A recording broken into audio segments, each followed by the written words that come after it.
Құрметті әке-шешелер, қыздарыңа ешқашан шыда үндеме деп айтпаңыздар. Неге десеңіздер, мынау бұдан 20-30 жыл бұрын, ойбай шыда үндеме деген тәрбиемен өскен қазіргі апа-әпкелердің барлығы ауру. Маған 40-50 жастағы апа-әпкелер көп келеді, барлығы бір сөзді айтады: ойбай бізді үндеме шыда деп үйреткен дейді.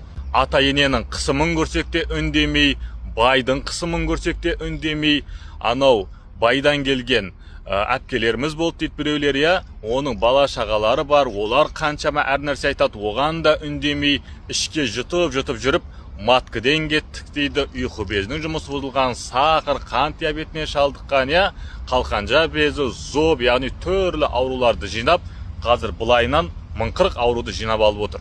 Егер сіздің де қызыңыз ертең дәл солай 40 жасқа келген кезде 40 ауруды жинап, бейтіп отбасын десеңіздер, үндеме шыда деп айтпаңыздар. Алдан келгенді тісте, арттан келгенді теп деп үйретіңіздер. Бауыржан Момышұлы атамыз айтқан ғой, боқсаң сұқты, тығылсаң тықты, именсең езді өлдім дей бер дейді.